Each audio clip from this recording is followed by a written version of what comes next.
Akashvani presents Morning News.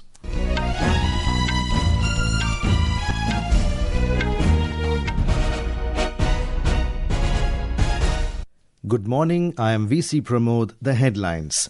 President Droupadi Murmu to visit Chhattisgarh and Odisha today to attend Silver Jubilee celebrations of Chhattisgarh Assembly. Government notifies revised turnover and investment criteria for MSMEs to come into force from the 1st of April. Budget session of Delhi Assembly begins today. CAG report on functioning of DTC to be tabled in the House. New Canadian Prime Minister Carney calls for snap elections for April 28th. India clinched both men's and women's Kabaddi World Cup 2025 at Wolverhampton in England, and Punjab's Jaspreet Kaur breaks national record in powerlifting at Khelo India Para Games in New Delhi. President Droupadi Murmu will visit Chhattisgarh and Odisha today. During her visit, President Murmu will attend the Silver Jubilee celebrations of Chhattisgarh Legislative Assembly at Raipur. More from our correspondent. The President will arrive at Swami Vivekananda Airport in Raipur at around 10:30 am today by an Indian Air Force plane. After this, she will reach the State Assembly premises and plant a sapling here. The President will attend the Silver Jubilee celebrations organized in the Legislative Assembly and will address the program. The function will also be addressed by Governor Ramen Deka, Assembly Speaker Dr. Raman Singh, Chief Minister Vishnu Dev Sai and Leader of Opposition Dr. Charandas Mahant. A book titled Sadasya Sandarbh will also be released during the function. Vikalp Shukla, Akashvani News, Raipur. President Droupadi Murmu will visit the famous Sri Nilamadhaba temple at Kantilo of Nayagarh district in Odisha today and have a darshan of the deity. Sri Nilamadhaba temple is a very old and famous temple of Lord Vishnu near the bank of Mahanadi. After the darshan, President Murmu will leave for Bharatiya Bishwa Basu Shobor Samaj Foundation at Kaliapalli in Nayagarh district, where she is scheduled to grace the Foundation Day ceremony as the chief guest. The government has notified significant revisions to turnover and investment criteria for classifying MSMEs that will take effect from the 1st of April. Micro, small and medium enterprises, MSMEs with investments of up to 2.5 crore rupees will now be classified as micro enterprises from the previous threshold of 1 crore rupees. The turnover limit has been revised from 5 crore rupees to 10 crore rupees. Units with investments of up to 25 crore rupees will be classified as small enterprises from the earlier 10 crore rupees. The turnover limit for such enterprises has been doubled from 50 crore rupees to 100 crore rupees. MSMEs with investments of up to 125 crore rupees will now be classified as medium enterprises from the earlier limit of 50 crore rupees. For medium enterprises, the turnover limit has been doubled to 500 crore rupees. The budget session of the Delhi Assembly will begin today. The 5-day session will run till the 28th of this month, and a total of 4 meetings will be held during this period. However, the session can also be extended if necessary. Highlighting the importance of this session, Delhi Assembly Speaker Vijender Gupta emphasized that it will be very important for determining the financial policies and the development roadmap of the national capital for the upcoming financial year 2025-26. More from our correspondent. On the first day of the budget session, the CAG report on the functioning of the Delhi Transport Corporation (DTC) will be presented in the House. The budget for the financial year 2025-2026 will be presented tomorrow and will be discussed in the House on Wednesday. After the discussion, the budget will be passed in the Assembly the next day. On the last day of the budget session, private bills and resolutions will be discussed. There will also be a question hour in the House every day in which the concerned ministers will answer the questions related to various ministries and departments asked by the members. The Assembly Speaker has also requested the members to maintain dignity of the House and follow the rules during the session. The quorum bell will be rung at 10:55 am before the proceedings begin each day. With Anand Kumar, Adarsh for Akashvani News, Delhi. Today is World Tuberculosis Day. The day is observed on the 24th of March every year to raise awareness about the devastating health, social and economic consequences of tuberculosis (TB) and to step up efforts to end the global epidemic.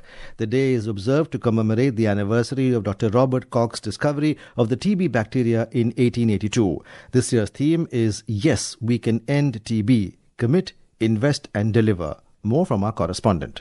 The central government has taken several initiatives to eliminate TB in all states and union territories. These include intensified TB case finding among vulnerable populations, provision of free drugs and diagnostics to TB patients, and providing 1,000 rupees per month to the patient under the Nikshay Poshan Yojana as nutritional support. Besides, a 100-day TB elimination campaign was also launched in identified priority districts across 33 states and union territories to find missing TB cases, reduce TB deaths, and prevent new cases. As per the World Health Organization's Global TB Report 2024, the incidence rate of TB in India has shown a 17.7% decline. Priya Mondal for Akashvani News, Delhi. Ahead of the upcoming festivals, Uttar Pradesh Chief Minister Yogi Adityanath has said festivals of all religions and communities have been held in a peaceful and harmonious atmosphere during his government's 8-year tenure so far.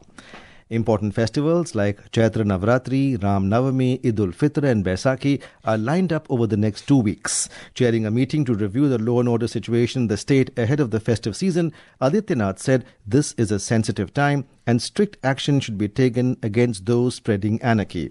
He added that this is a sensitive time in terms of law and order and therefore the administration is to remain constantly alert and cautious.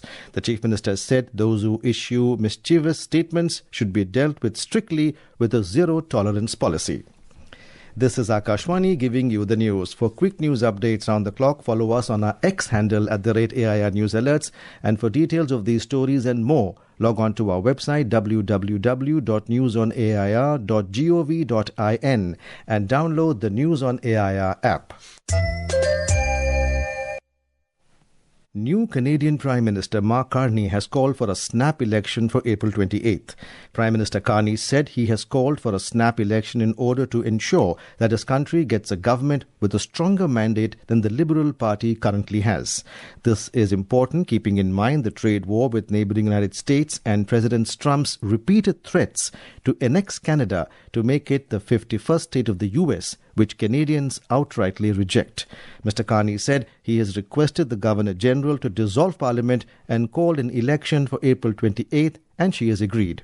We are facing the most significant crisis of our lifetimes because of President Trump's unjustified trade actions and his threats to our sovereignty. President Trump claims that Canada isn't a real country. He wants to break us so America can own us. We will not let that happen. The government has a mandate from the Canadian people to stand up to Donald Trump and the Americans and negotiate the best deal for Canadians. And that's what I will do.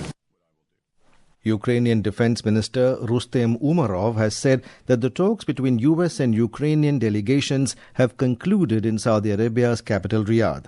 He said the discussion was productive and focused, with key points including energy addressed.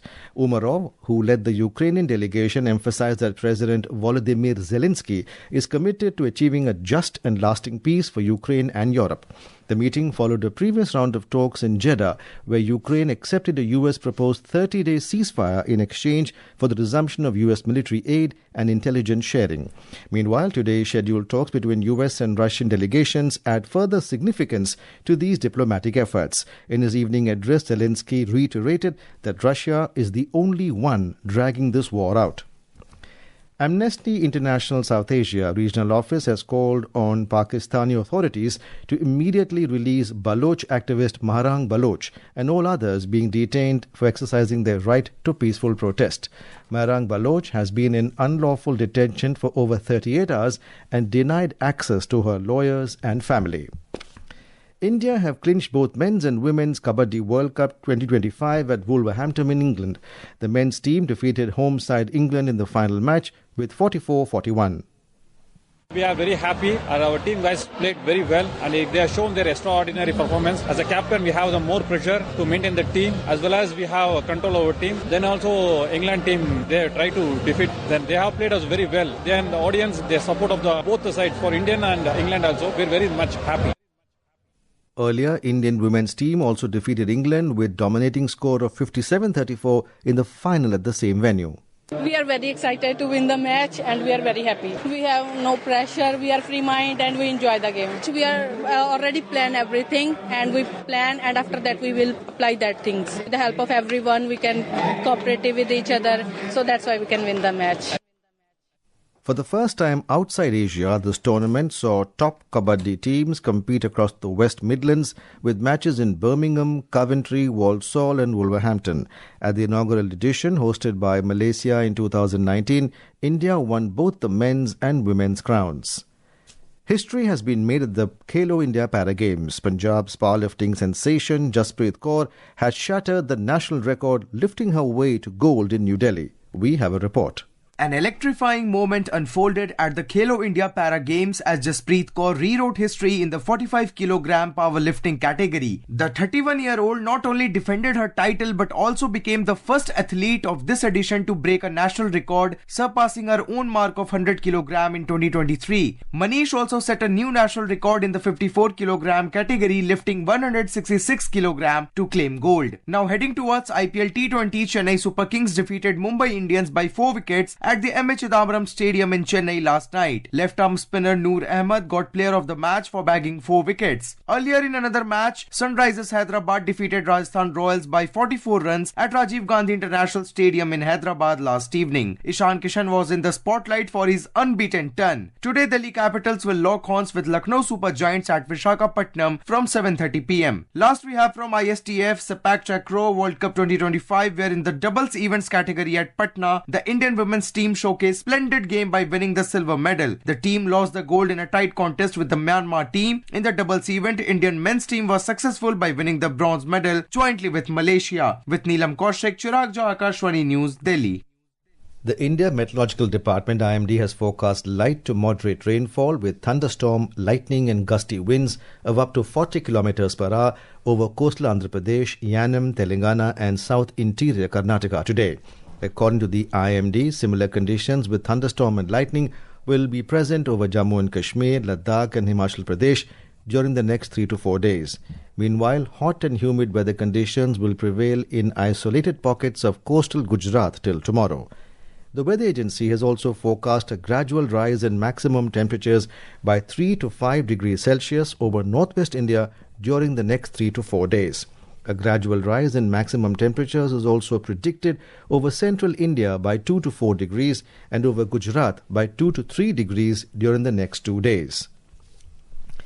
In our bilingual live phone-in program, Public Speak at 9:30 p.m. tonight, we will bring an insightful discussion on prevention and cure of tuberculosis with Dr. Urvashi B. Singh, Deputy Director General, Ministry of Health and Family Welfare, and Dr. Rohit Kumar, Head of Department, Pulmonary Medicine, Safdarjung Hospital, New Delhi. To participate, simply dial telephone number 0112-342-1052 and 0112-331-4444 from 9:30 p.m. onwards tonight. Alternatively, you can send your queries via WhatsApp to the number 9289094044. And now, for a look at today's newspapers, it's over to Anita Anand. Thank you, Pramod. India imposes anti-dumping duties on 5 Chinese goods, reports the Asian Age. Sambal Mosque Managing Committee Chief held in 2024 violence case as the pioneer. Women bouncers in Kerala break gender stereotypes, report the Hindu. The Tribune reports that RSS vows to galvanize Hindus in centenary year, says will reach out to 1 crore households from October 2. Indian Express says former Minister Rajiv Chandrasekhar said to be next chief of BJP's Kerala unit. Financial Express reports that GST on insurance likely to be slashed to 5%. Statesman in Front Page reports us that India set to become the world's consumption capital. And finally, Bhartana, a small village in Gujarat's Vadodara district, is the top toll grosser, generating an average of 400 crore rupees annually over the past 5 years, reports the Times of India. And with that, it's back to you, Pramod. Thank you, Anita. And now, before we end the bulletin, the headlines once again. President Droupadi Murmu to visit Chhattisgarh and Odisha today to attend Silver Jubilee celebrations of Chhattisgarh Assembly. Government notifies revised turnover and investment criteria for MSMEs to come into force from 1st of April. Budget session of Delhi Assembly begins today. CAG report on functioning of DTC to be tabled in the House. New Canadian Prime Minister Mark Carney calls for snap election for April 28th.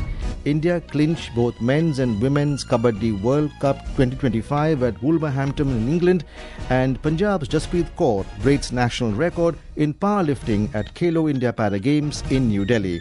And with that, we end the morning news. Have a nice day.